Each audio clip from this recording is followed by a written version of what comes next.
जय श्री राम, जय हनुमान। आज एक बहुत ही प्यारा एग्जाम्पल मुझे मेरे ही घर में मिला। हमारे घर के जो गमले हैं, इसमें मैंने देखा कि जब भी कोई फ्रूट वगैरह हम खाते हैं तो मैं क्या करती हूँ, उनको फेंकने के बजाय कहीं मतलब बो देती हूँ या ऐसी जगह पर फेंकती हूँ कि जहाँ से वो दोबारा से ग्रो करें। ताकि मुझे अच्छा लगता है कि अगर कोई बीज पनपे और उसमें से उसका पौधा निकले और फिर मैं उसको लगाऊं। और अगर वो ज़्यादा मात्रा में हो जाते हैं, हमारे घर में उतनी जगह नहीं है लगाने के लिए, तो मैं क्या करती हूँ, मैं औरों को दे देती हूँ कि आप लगा लीजिए। अब कोई लगाना चाहे या ना लगाना चाहे, पर मैं ज़बरदस्ती पूछती हूँ कि आपको लगाना है, आपको लगाना है तो आप लगा लीजिए। मतलब उन्हें फेंकने का भी मन नहीं करता है। वो बीजों को भी फेंकने का मन नहीं करता। क्यों? क्योंकि वो मतलब कि सबके भलाई के लिए, सबके लिए मतलब हितकारी होते हैं। फल फ्रूट के जो वृक्ष होते हैं, जो इस प्रकार के वृक्ष होते हैं जो सबका फायदा करते हैं, तो उनको फेंकने का मन नहीं करता। तो उस इसलिए क्या होता है, मेरी आदत सी बन जाती है कि मैं उन बीजों को इकट्ठा करके रखूं, सुखाऊं, और या तो अपने पास इकट्ठा करके रख लूं कि फिर कभी ऐसी जगह मुझे मिले तो मैं वहां उन बीजों को डाल दूं, या फिर किसी को जरूरत है तो उसे दे दूं, या फिर जितना मेरे पास एरिया है मैं उसमें उनको लगाऊं। और फिर जब वो हो जाएं तो फिर जिसे भी जरूरत है मैं उनको दे दूं। फिर मजबूरन यदि कभी मेरे को ऐसे मतलब क्या होता है, पेड़ पौधों को फेंकना भी पड़ता है तो मन तो नहीं करता, अच्छा नहीं लगता है, पर कभी मजबूरी होती है तो फिर फेंकना भी पड़ता है। तो आज अचानक से माइंड में ये बात क्लिक करी कि जिन गमलों में मैंने बहुत सारे बीज डाले थे, जैसे संतरे के बीज थे, पपीते के बीज थे, और जो कुछ फूल वगैरह थे उनके बीज भी डाले हुए थे, वो सब क्या हुए, गमला कितना बड़ा होता है, छोटा सा होता है, और उसमें मिट्टी भी थोड़ी सी आएगी। और वो बीज, एक एक बीज के भीतर न जाने कितनी अपार संभावनाएं होती हैं। तो और मैंने तो न जाने कितने बीज उसमें डाले थे। लेकिन अगर मैं यहाँ पर बीजों को नहीं डालती हूँ, एक सिंपल सा, हम अगर अपने अध्यात्म से रिलेटेड इसको देखें, अपने जीवन से संबंधित इसको देखें और समझने का प्रयास करें कि यही बीज क्या है, हमारे विचार हैं। तो अगर मैं यहाँ पर बताऊं कि मान लीजिए ये एक बीज है, और ये बीज क्या है, एक गमले के अंदर पनपा है। इस गमले के अंदर क्या है, मिट्टी है, यहाँ तक पूरी मिट्टी भरी पड़ी है, अभी तक कोई बीज बोया नहीं गया है। आप भी देखिएगा, जब कभी आप अपने खाली एक गमला लेना, उसमें केवल मिट्टी डालना और पानी देते रहना उसमें थोड़ी थोड़ी, और क्या होगा, कुदरतन उसमें आपने बीज नहीं भी डाला होगा तो भी क्या होगा, उस मिट्टी में कहीं ना कहीं से कुछ न कुछ पनप ही जाएगा। कोई घास फूस पनप जाएगी, या कुछ कोई पौधा पनप जाएगा। आपको वो बीज नजर नहीं आया, जबकि आपने तो कोई बीज डाला ही नहीं, आपने केवल मिट्टी डाली, पानी डाला, और धूप उसको नेचुरली मिल रही है, हवा उसको नेचुरली मिल रही है, खुला आकाश, वायु उसको नेचुरली मिल ही रही है।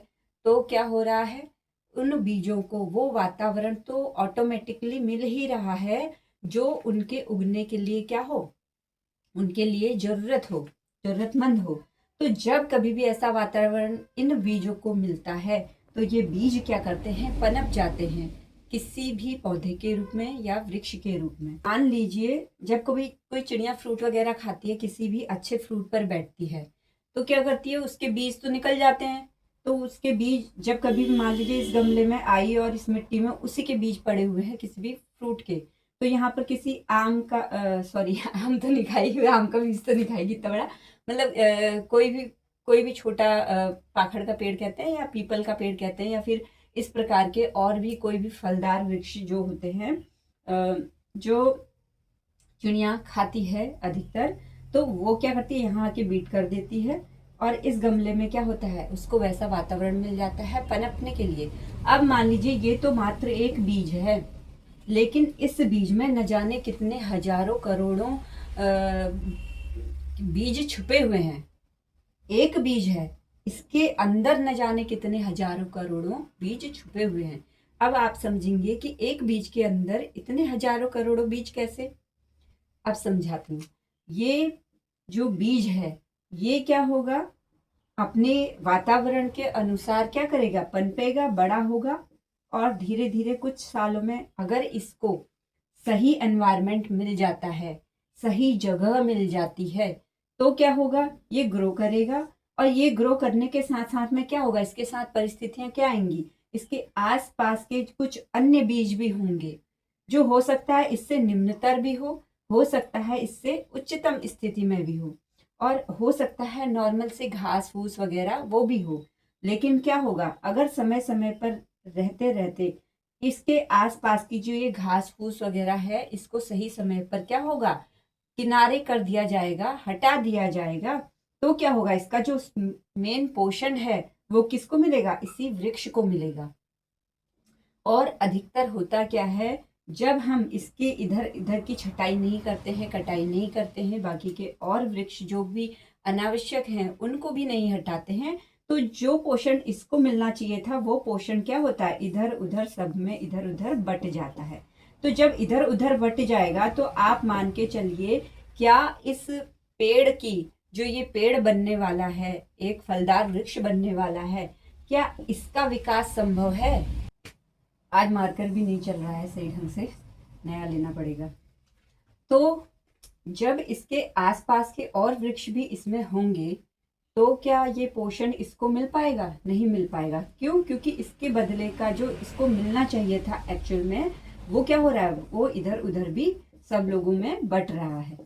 तो जब ये सब इधर उधर बटेगा तो क्या एक्चुअल में इसको मिल पाएगा, नहीं मिल पाएगा। इसके लिए क्या जरूरी है, या तो जो इसका मालिक है, जो इसकी देख रेख कर रहा है, वो क्या करे, इसको इसकी क्षमता के अनुसार, कि हर वृक्ष की अपनी एक क्षमता, अपना एक दायरा है कि वो इतना एरिया लेता है अच्छे से पनपने के लिए और इतना बड़ा होता है। तो इसी प्रकार से जब ये बीज क्या होता है, इसके आसपास के जो अन्य वृक्ष हैं उनको हटा दिया जाए, तब तो ये यहाँ पर अच्छे से ग्रो कर जाएगा। और तब तक ग्रो करेगा जब तक कि ये अपनी एक निश्चित जो सीमा है इसके यहाँ तक नहीं पहुंच जाता। लेकिन जब ये दायरा भी इसका क्या होगा, उठने लगेगा, बड़ा होने लगेगा, तब इसे अपना ये गमला भी छोड़ना पड़ेगा। क्योंकि ये एक फलदार वृक्ष है जिसकी जड़ें क्या होती हैं, इधर उधर फैलती हैं और ये जड़ें इस गमले के भीतर सीमित नहीं रह सकती, क्योंकि जितना बड़ा वृक्ष होगा उसकी जड़ें भी नीचे उतनी ही बड़ी क्या होंगी, फैलेंगी। और क्योंकि जब नीचे की पकड़ अच्छी होगी, नींव मजबूत होगी, तभी क्या होगा, ऊपर वो अच्छे से खिलेगा। तो यही एक बीज क्या बना, वृक्ष बना, बहुत बड़ा विशालकाय वृक्ष। और इसकी अलग अलग इधर उधर शाखाएं बनी और ये अलग अलग शाखाएं क्या कर रही हैं, बहुतों का सहारा भी बन रही हैं और क्या कर रही हैं, ये छाया भी दे रही हैं, धूप से बचा भी रही हैं और ऑक्सीजन जो हमारा क्या है, प्राण है, जिससे हम जीवित हो रहे हैं। अनेक अनेक जो जीवात्माएं हैं, जो अनेक प्राणी हैं, हम मनुष्य भी और जीव जंतु भी, वो सब क्या है, इस ऑक्सीजन पर ही निर्भर हैं।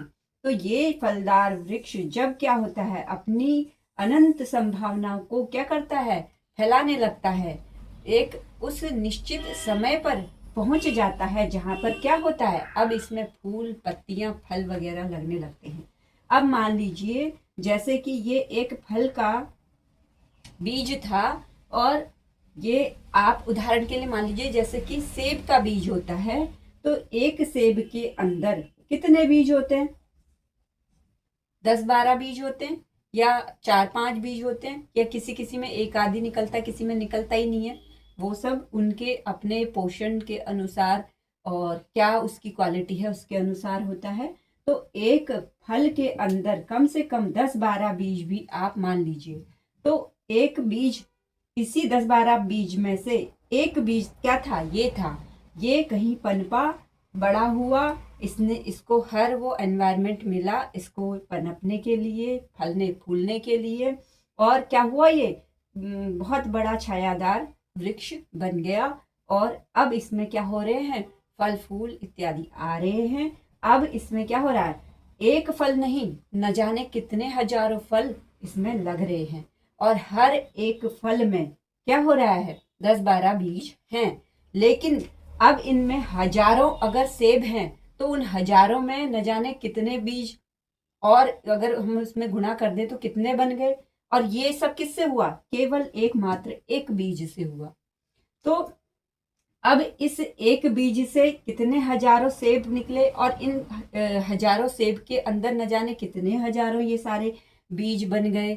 अब ये इन सभी बीजों को अगर फिर से बो दिया जाए, फिर से एक वही एनवायरनमेंट मिले, फिर से एक वो संभावनाएं जागे कि फिर से अन्य पेड़ उगे, तो अब बताइए कि एक ही वृक्ष से न जाने कितने सारे वृक्ष हो गए, है ना। इस एक बीज में हजारों करोड़ों की संभावना, करोड़ों बीजों की संभावना।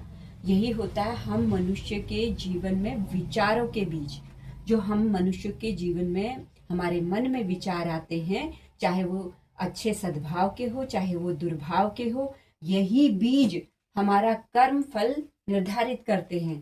कर्म फल मतलब भगवान श्री कृष्ण जी ने कहा है कि कर्म किए जा, फल की चिंता मत कर। क्यों कहा गया है?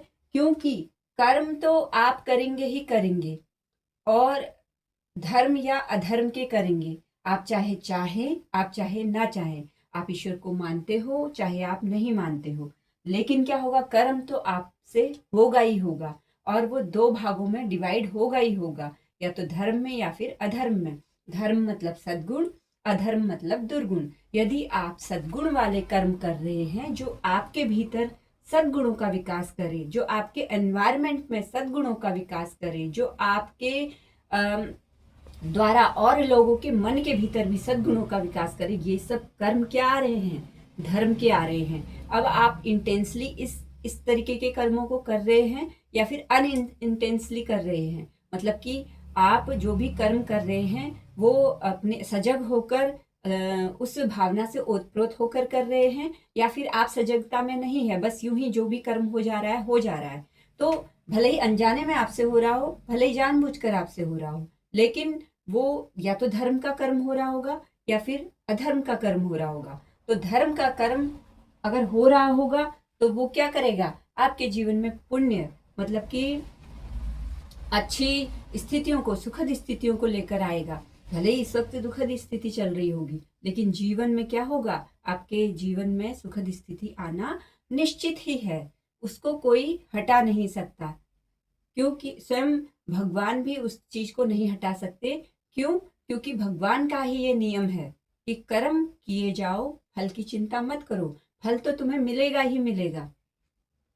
इसलिए जब क्या होता है, हमारे मन के भीतर ये विचारों के बीज पड़ते हैं, हमें उसी वक्त ये सजग हो जाना चाहिए कि ये बीज कैसे पड़ रहे हैं, अच्छे पड़ रहे हैं कि बुरे पड़ रहे हैं, धर्म के गुण वाले लिए हुए तत्वों को है या फिर अधर्म के गुण तत्वों को लिए हुए हैं।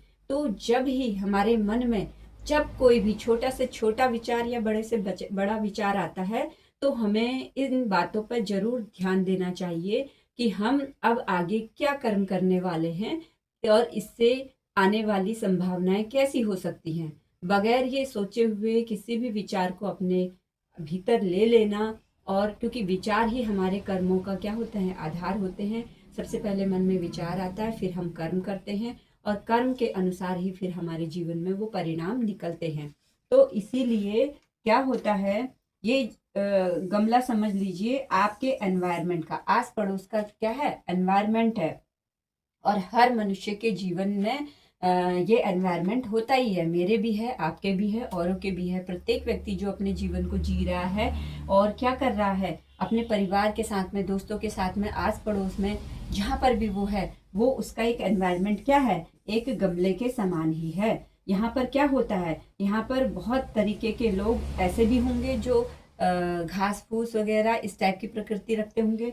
बहुत तरीके के लोग ऐसे भी होंगे जो फलदार वृक्ष, जो लोगों को लाभ पहुंचाने वाले होंगे। बहुत तरीके के लोग ऐसे भी होंगे जो ना लोगों का को लाभ ही पहुंचा रहे हैं, ना उनकी हानि ही कर रहे हैं। बहुत तरीके के वृक्ष ऐसे होंगे, मतलब हर प्रकार की वैरायटी क्या मिल जाएगी आपको? अपने आस पड़ोस के एनवायरनमेंट में मिल जाएगी।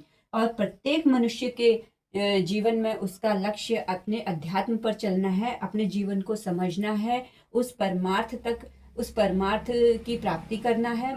परमार्थ मतलब परम का अर्थ, परम का अर्थ मतलब जो वो परमात्मा है जिसे हम ईश्वर कहते हैं, हम उस तक कैसे पहुंचे, उसे कैसे जाने, उसे कैसे समझें। और उसका रास्ता तो केवल एक ही है, आपके भीतर से होकर जाता है। जो आपके भीतर से कैसे होके जाएगा? आपका बाहरी शरीर आपको दिख रहा है, ये क्या है? सकल साकार स्वरूप। लेकिन आपके भीतर क्या है? आपका मन बैठा पड़ा है, ये मन की भूमि। इस मन की भूमि पर ही क्या होते हैं? विचारों के बीज पढ़ते रहते हैं, पढ़ते रहते हैं। हम दिन भर सुबह उठते हैं और रात के सोने तक न जाने कितने सारे काम करते हैं, कितनी सारी जानकारियां इकट्ठी करते हैं, अच्छी भी करते हैं, बुरी भी करते हैं। तो ये सब क्या है? एक कचरे के समान ही है।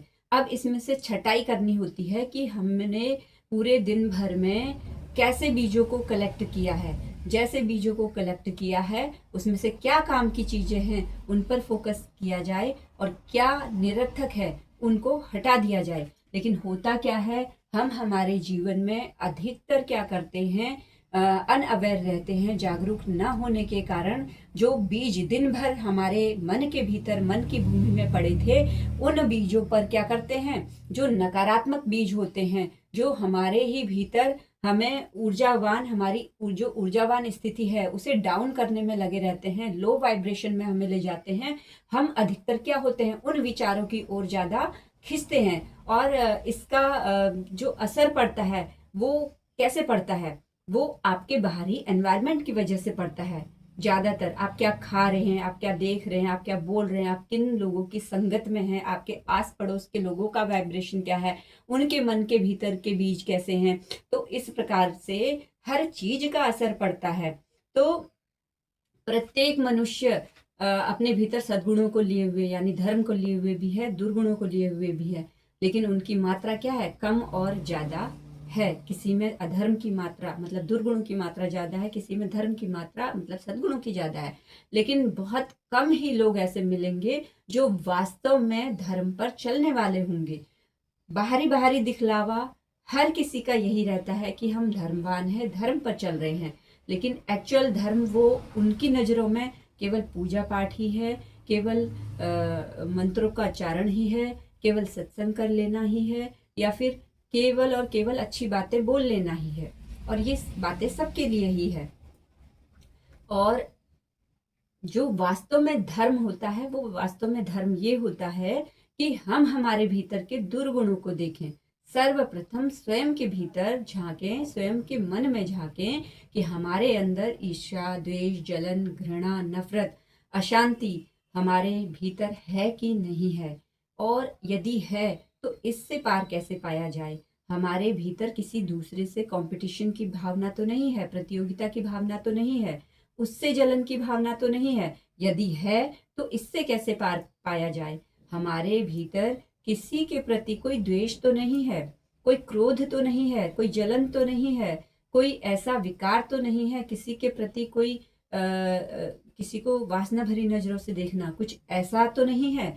मतलब इस प्रकार के जो विकार, जो दुर्गुण, जो अधर्म के तत्व हमारे भीतर विराजमान होते हैं, जब तक हम उन्हें नहीं देखते, और इन्हें देखे बिना ही हम बाहरी बाहरी जो दिखावा कर रहे हैं संसार में, पूजा पाठ का या फिर मंत्रोच्चारण का या फिर अन्य कोई भी साधनों का, जिससे कि ये देखने को मिले कि हम वास्तव में धार्मिक हैं, या हम जागरण करते हैं, जगराता करते हैं, कुछ भी करते हैं, भजन कीर्तन करते हैं, तो क्या आप उसे धर्मवान कहेंगे? नहीं। असली धर्मवान व्यक्ति वही है, असली योद्धा वही है जो स्वयं से युद्ध करता है, स्वयं के मन की भूमि पर जो उसने बीज डाले हुए हैं, उसमें जो झाड़ फूक वाले जो बीज जो पनप गए हैं, उनको क्या करे? वो निकाल कर, उखाड़ कर फेंक दे। और जो भी स्वयं के लिए भी हितकारी हो, इस समाज के लिए भी हितकारी हो, जो समस्त जीवात्माओं के लिए, सभी प्राणियों के लिए हितकारी हो, ऐसे ही बीजों को वो अपने भीतर रखे और उन्हें पनपने का क्या करे? पूरा पूरा माहौल दे, पूरा पूरा वातावरण दे, और वैसे ही चीजों को वो ग्रहण करे, जिससे कि क्या हो? उसके मन के भीतर जो ऐसे सद्गुणों वाले, सद्भाव वाले बीज हैं, वो क्या करे? और पनपे और बड़े हों, ताकि क्या हो? वो भी एक फलदार वृक्ष की तरह बढ़े, फैले, और स्वयं का तो कल्याण वो करेगा ही करेगा, क्योंकि धर्म सबसे पहले धर्म की रक्षा हमें खुद करनी पड़ती है जब तक कि वो बलवान नहीं होता। सेम ऐसे ही जैसे ये पेड़ जब तक कि फलदार वृक्ष के रूप में अपनी जड़ें जमा नहीं लेता, जब तक कि वो एक अच्छे सुरक्षित वातावरण में नहीं पहुंच जाता, तब तक उसके मालिक को उसकी क्या करनी होती है, देखभाल करनी होती है। उसके आस पड़ोस के जितने भी कूड़े कचरे होते हैं उससे उसे हटाना होता है, समय समय पर धूप पानी और जो भी पोषण उसे देना चाहिए वो देना होता है, और मतलब हर चीज का ख्याल रखता है। तब जाकर वो फलदार वृक्ष बनता है, और तब जाकर क्या होता है, धीरे धीरे जैसे जैसे वो बढ़ता है वो अपनी सीमा अपना दायरा भी समझने लगता है। तो वो क्या करता है, जब अपनी सीमाएं अपने दायरे को अच्छे से समझता है, तो इस गमले रूपी जो हमारी मोह माया का ये गमला बना हुआ है इस संसार में, एक दूसरे से कनेक्टेड जुड़े हुए, जिसमें हम खुद भी आगे नहीं बढ़ पा रहे हैं और दूसरों को भी सपोर्ट नहीं कर पा रहे हैं, एक दूसरे को ही, एक दूसरे का क्या कहते हैं, ईर्ष्या द्वेष जलन के कारण क्या हो रहा है, एक दूसरे का खून के प्यासे हो जा रहे हैं। तो क्या हो रहा है यहाँ पर, ना हम खुद की तरक्की कर पा रहे हैं, ना दूसरों की कर पा रहे हैं, ना खुद के अध्यात्म में हम आगे बढ़ पा रहे हैं, ना दूसरों को बढ़ने दे रहे हैं, ना खुद ही पुण्य के भागी बन रहे हैं, ना दूसरों को बनने दे रहे हैं। तो इसी संसार में, इसी गमले में ही हम क्या करते हैं, भीज के रह जाते हैं, और इसी आपाधापी में, इसी प्रतियोगिता में, इसी ईर्ष्या देश जलन, इसी दुर्गुणों में, इसी अधर्म के तत्वों में ही हमारी क्या हो जाती है, फिर एक दिन सड़ गल कर मृत्यु हो जाती है। या फिर हम इसी में क्या करते हैं, जो भीषण, क्योंकि कर्म अगर हम अधर्म के करेंगे तो हमें फिर जो हमारी गति होगी वो भी दुर्गति ही होगी, नरकगामी ही होगी। और नरकगामी कैसी होती है, दुखदाई होती है, इस संसार में भी दुखदाई होती है और संसार से जाने के बाद भी दुखदाई होती है। तो उस पर जो सूर्य का ताप पड़ता है वो क्या पड़ता है, उससे वज्र के समान पड़ता है, तो वो उसको भी सुखाता है, उसके आस पड़ोस के जितने और एनवायरमेंट में इसी प्रकार के लोग हैं उनको भी सुखाता है। तो इससे अच्छा क्या है, मनुष्य अपनी क्षमताओं को समझे, अपनी भीतर की संभावनाओं को समझे, उसके अंदर क्या गुण है, अपने भीतर, हमारे भीतर गुण भी है और अवगुण भी है, मतलब धर्म भी है और अधर्म भी है। और हम स्वयं को जब देखना समझना जानना शुरू करते हैं, हमें अच्छे से समझ में आता है कि हमें हमारे भीतर क्या ज्यादा दिख रहा है, धर्म या अधर्म। और अगर बाई चांस अधर्म ज्यादा दिख रहा है तो हमें धर्म पर चलने की आवश्यकता है, ऐसे कर्मों को, ऐसे विचारों को लेने की आवश्यकता है, ऐसे साधन अपनाने की आवश्यकता है जिससे हमारे भीतर का ये धर्म बलवान हो। और यदि हमारे अंदर धर्म की प्रबलता ज्यादा है, अधर्म कुछ ही मात्र अगर तत्वों में बचे हुए हैं, तो हमें ये प्रयास लगातार निरंतर करते रहना चाहिए कि इसकी भी छटाई हम कैसे कैसे इसको कर दें। उसके लिए योजनाबद्ध तरीके से हमें काम करना चाहिए, हर प्रकार से, कि हम किस प्रकार से इन बचे कुचे अधर्म के तत्वों को भी क्या करें, अपने जीवन से हटाएं। जब इसे हटाएंगे तभी आपकी धर्म की तरंगे क्या होंगी, बलवान होंगी, तभी आपकी जड़ें फैलेंगी, मजबूत होंगी, आपकी नींव क्या होगी, मजबूत होगी, तभी आप ऊपर को ग्रो करोगे, तभी आप अपनी क्षमताओं को देखोगे कि मेरा दायरा केवल इस गमले में रहना नहीं है, मैं जब तक इस गमले के भीतर रहूंगा तब तक मेरा विकास संभव नहीं है, और जब तक मेरा विकास संभव नहीं है, मैं अपने धर्म को बलवान करने के लिए, मैं अपने आपको भी लाभान्वित करने के लिए, और समस्त संसार को भी मेरे द्वारा कैसे मैं पुण्य का भागी बनूं, कैसे मैं धर्म को इस समस्त संसार में भी बढ़ाऊं, तो उन सब के लिए बहुत जरूरी है कि इस बीज में अपने आप की क्षमताओं को समझने की शक्ति होनी चाहिए, कि वो हर एक बीज के अंदर संभावनाएं हैं, अनंत संभावनाएं, मतलब कि हर एक मनुष्य के भीतर अनंत संभावनाएं हैं। बस वो किस एनवायरनमेंट में रह रहा है, क्या सोच रहा है, दिन भर क्या खा रहा है, क्या पी रहा है, क्या देख रहा है, कैसे लोगों की संगति में है, इन सब का असर होने के कारण मनुष्य क्या होता है, अपने परिवार के भीतर ही क्या होता है, सीमित होकर रह जाता है। परिवार के भीतर नहीं तो ज्यादा से ज्यादा अपने आस पड़ोस के भीतर, ज्यादा से ज्यादा अपने राज्य के भीतर।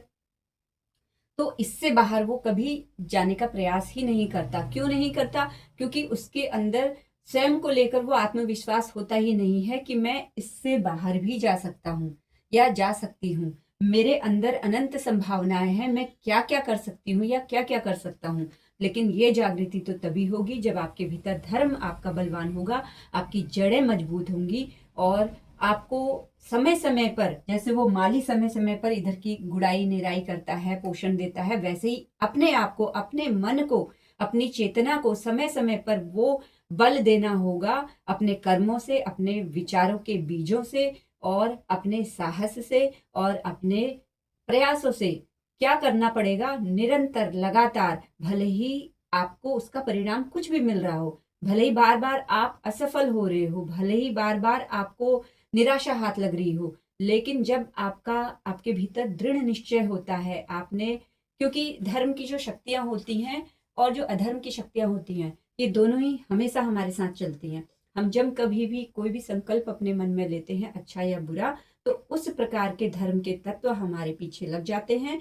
धर्म के तत्व हमारी परीक्षा लेने में लग जाते हैं, अधर्म के तत्व हमें आगे बढ़ने से रोकने में अपना भरपूर प्रयास करने में जुट जाते हैं।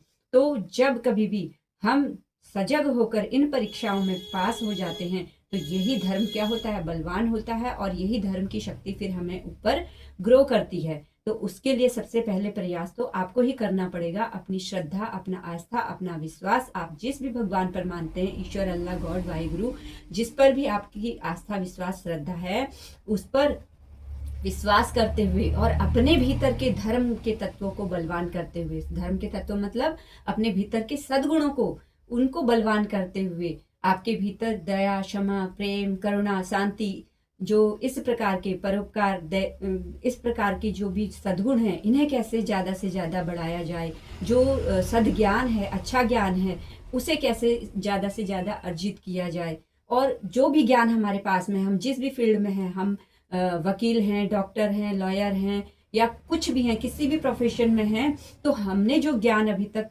अर्जित किया है, हम अभी तक जिस भी पोस्ट पर बैठे हुए हैं, इस पोस्ट का, इस ज्ञान का हम अधिक से अधिक लोगों को कैसे लाभ पहुंचा सके, कैसे उनकी सहायता कर सके। लेकिन सहायता का मतलब ये भी नहीं है कि अपना सब कुछ लुटा दो और दूसरों पर ही सब कुछ न्यौछावर कर दो। सहायता का मतलब ये है कि सर्वप्रथम आप स्वयं में पूर्ण हो, सर्वप्रथम आप स्वयं की सहायता करो, सर्वप्रथम आप स्वयं को देखो, सर्वप्रथम आप स्वयं से प्रेम करो। जब ये सारी चीजें आपके भीतर भरी हुई रहेंगी, तो जो भरा हुआ रहेगा वही ना बाहर को छलकेगा, वही ना दूसरों को भी वो दे पाएगा। तो आपके भीतर सबसे पहले जो चीज आप दूसरों को देने के लिए सोच रहे हैं, अगर आप मदद दूसरों को देने के लिए सोच रहे हैं, तो सबसे पहले आप स्वयं की मदद कीजिए, सबसे पहले आप स्वयं के लिए खड़े होइए। अगर आप चाहते हैं कि मैं दूसरों का सहारा बनूं, तो सबसे पहले आप स्वयं का सहारा बनिए। इस संसार में ऐसे ही लोग हैं अधिकतर, कि जो लोग धर्म पर चल रहे हैं, वास्तव में धर्म पर चल रहे हैं, तो उसके आस पड़ोस का जो एनवायरनमेंट है, उसके जो जानने वाले हैं, अधिकतर उन्हीं के भी मन में क्या होता है, उसी अपने के लिए जो धर्म पर चल रहा है, जो सद्गुणों पर चल रहा है, जो शांति के साथ में सबके साथ रहना चाहता है, प्रेम के साथ में रहना चाहता है, लेकिन होता क्या है, अधिकतर उसी के प्रति, उसी के अपने घर वाले या अपने रिश्तेदार या अपने अड़ोसी पड़ोसी या अपने ही उसके जानने वाले क्या कर रहे होते हैं, उसकी टांग खींच रहे होते हैं, उसको पीछे करने का प्रयास कर रहे होते हैं। सामने सामने क्या करते हैं, उससे बहुत मीठी मीठी शहद की तरह बातें करते हैं, कि आपको ये भी ना पता चले, आप उनकी शहद वाली बातों में क्या हो जाओ, बिल्कुल लोट पोट हो जाओ, कि मतलब कि हाँ, जो है ये सब मेरे हित के लिए ही है। लेकिन आपकी आंखें तब खुलेंगी जब क्या होता है, सब चीज हमारा क्या हो जाता है, डूब जाता है। जब हमें अंत में ये समझ में आता है कि वास्तव में ये चीजें मेरे हित के लिए नहीं थी, मेरे अहित के लिए थी।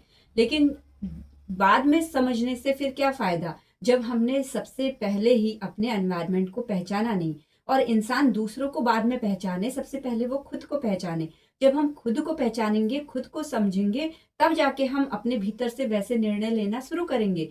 और जब हम वैसे निर्णय लेना शुरू करेंगे, इसका मतलब क्या है, हमारी बागडोर हमारे हाथ में है। हम जो निर्णय ले रहे हैं, अपने आत्मविश्वास से ले रहे हैं, अपनी दृढ़ निश्चित विश्वास शक्ति से ले रहे हैं। इसका मतलब क्या है, हम स्वयं पर निर्भर हैं, हम दूसरों पर निर्भर नहीं हैं। और जब दूसरों पर हमारी निर्भरता नहीं है, तो दूसरों के प्रति हमारे भीतर डर भी नहीं रहेगा। और होता क्या है, एक्चुअल में जब आप अपने आप को पहचानना शुरू करते हैं, एक्चुअल में जब आप अपने निर्णय स्वयं लेना शुरू करते हैं, असलियत में आपके आस पड़ोस में कैसे लोग हैं, असलियत में आपका अच्छा चाहने वाले कौन लोग हैं, असलियत में आपसे वास्तव में प्रेम करने वाले कौन लोग हैं, ये आपको तब नजर आता है। क्यों? क्योंकि जो आपसे प्रेम नहीं करते, जो आपका भला नहीं चाहते, वो कभी ये चाहते ही नहीं है कि आप अपने निर्णय स्वयं लो। उनका हस्तक्षेप आपके जीवन में हमेशा होता ही रहेगा, और तब तक होता रहेगा जब तक आप उन्हें प्रायोरिटी दोगे। आप उन्हें स्ट्रिक्टली मना नहीं करोगे कि ये मेरे जीवन का विषय है, इसे मैं खुद हैंडल करूंगा या करूंगी। तो इसलिए सबसे पहले अपनी असीम संभावनाओं को जानने समझने के लिए अपने ऊपर काम करना जरूरी है, अपने धर्म के तत्वों को बलवान करना जरूरी है, अपने लिए स्वयं का निर्णय लेना जरूरी है, और स्वयं के लिए क्या अच्छा है क्या बुरा है ये स्वयं जांचने परखने की जरूरत है। दूसरों पर निर्भरता यदि किसी भी प्रकार से अगर है, भावनात्मक रूप से है, शारीरिक रूप से है, आत्मिक रूप से है, किसी भी प्रकार से यदि दूसरों पर निर्भरता है, या इस सामाजिक रूप से है, किसी भी मान प्रतिष्ठा के आधार पर है, तो क्या है, दूसरों पर ये निर्भरता हमें सबसे पहले खत्म कर लेनी चाहिए, ताकि हमें हमारे भीतर आत्मसंतोष हो कि हमने जो भी पाया अपने जीवन में स्वयं के बलबूते पर पाया है, इस पर किसी और का अधिकार नहीं, हमारा स्वयं का अधिकार है। तो मेरे ख्याल से वीडियो बहुत लंबी होती जा रही है। आपको हमारी वीडियो कैसी लगती हैं? अगर अच्छी लगती हैं तो इन्हें शेयर करना मत भूलिएगा, और अभी तक आपने हमारे यूट्यूब चैनल कल्पना अधिकारी को सब्सक्राइब नहीं किया है तो जल्दी से सब्सक्राइब कर लीजिए, बेल आइकन को दबाना मत भूलना, ताकि आने वाली सभी वीडियोस के नोटिफिकेशन आपको बराबर मिलते रहे। तब तक के लिए धन्यवाद। जय सिया राम, जय Hanuman. Thank you so much.